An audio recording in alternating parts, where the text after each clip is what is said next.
Olá pessoal, tudo bem? Meu nome é Ricardo, sou um ex-aluno da UFMT, participei do projeto de criação de trilha em 2022 e junto com o grupo eu criei a trilha sonora para um dos vídeos do Hemocentro.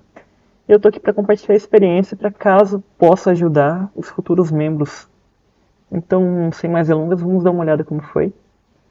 Já queria adiantar que uma das primeiras dificuldades que eu enfrentei foi vir com a ideia da música, né? Porque é o pontapé inicial. O vídeo que a gente ia fazer trilha sonora eram relatos de pessoas. E o foco era sempre o discurso delas. Então, um cuidado que a gente tinha que ter era sempre para a música não ficar por cima do relato. Tinha que ser algo realmente de fundo. Então, não tinha como colocar uma música, às vezes, muito ativa. Pelo menos não em certos momentos, né?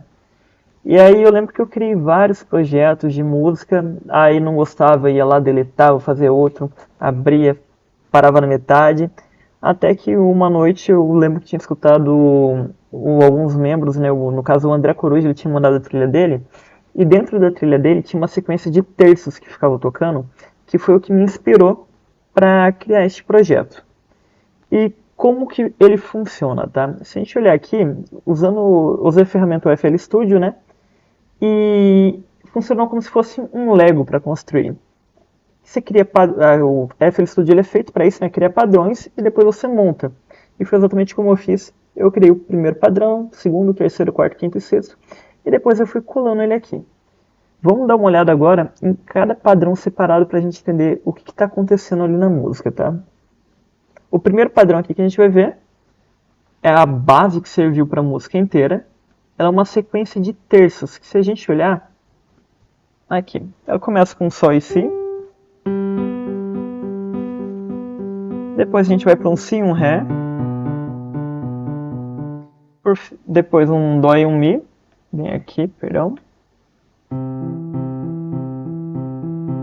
e por fim volta para o Sol e Si. Isso dá a entender que são os acordes de Sol maior, Si menor, Dó maior e Sol maior.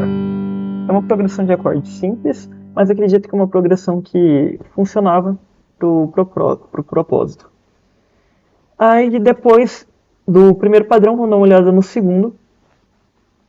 O segundo padrão, ele vai confirmar o que a gente pressupõe dos acordes, né? Aquelas terças que eram Sol e Si. Aqui aparece como um acorde de Sol maior, depois estão invertidos os acordes, mas o Sol maior, depois Si menor, a gente tem um Dó maior, só que antes ele aparecer como Dó maior, ele aparece como Dó como segunda suspensa, revela como maior e volta para o Sol maior, que é quando começa de novo, né? Depois a gente tem o terceiro padrão, que é a melodia. E aí, essa melodia também não tem muito segredo, uma melodia bem simples, é totalmente diatônica, né? Se a gente pegar aqui para a gente escutar ela separado, em alguns trechos tem pequenas harmonias, né, para não deixar ela tão vazia. Mas não tem nada de muito especial.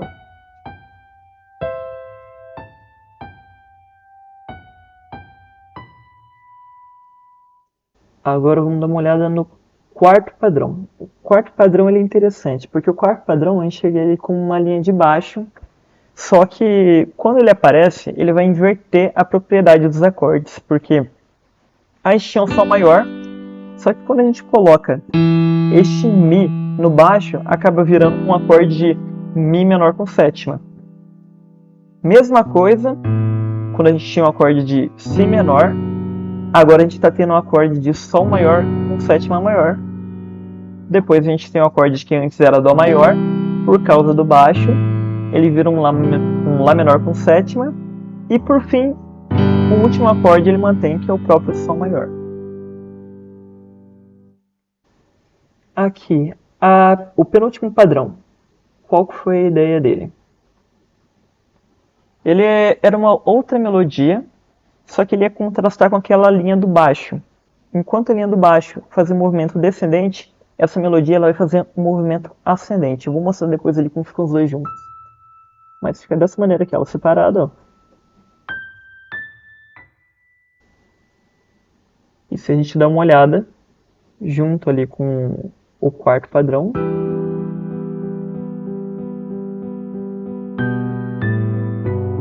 dá um contraste que eu acho que é legal, acho que funciona.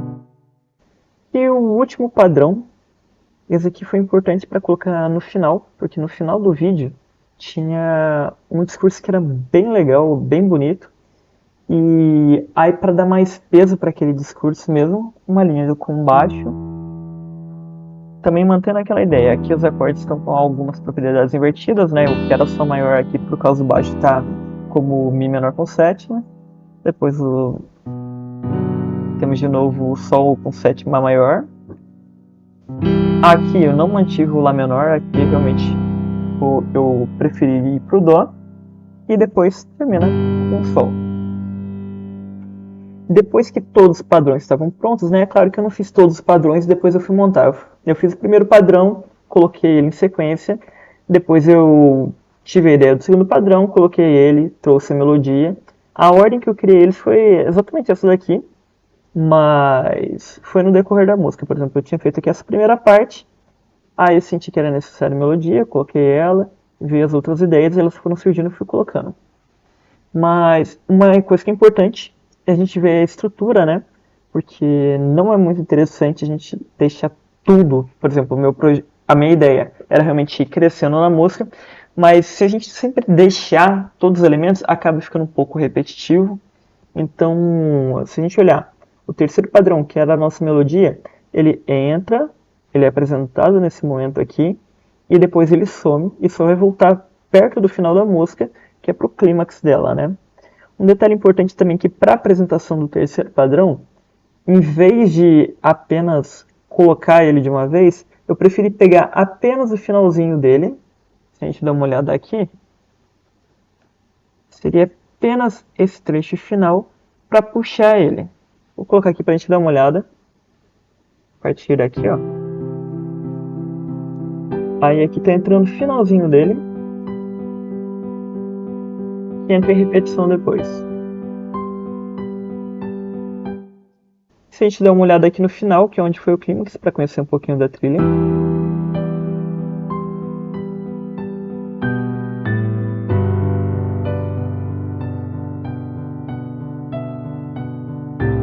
E aí, para encerrar a música, eu retirei a melodia, retirei também aquela parte mais aguda, deixei ela realmente mais grave.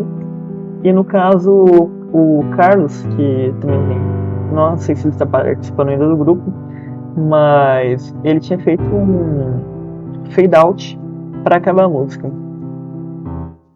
Agora a questão de masterização e mixagem. Isso é uma área que eu realmente não entendo quase nada.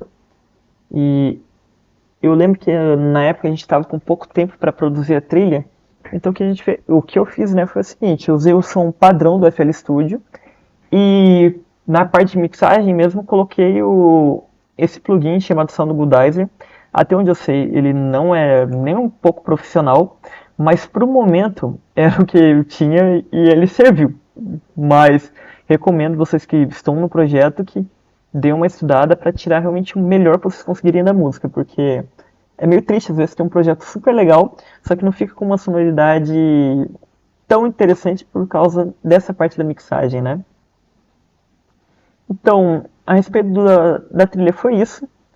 Caso tenha uma dúvida, podem entrar em contato com a Luciana, ela pode falar comigo, tem meu contato, e eu estou super disposto a ajudar. Então, qualquer coisa, sabem que estou aqui.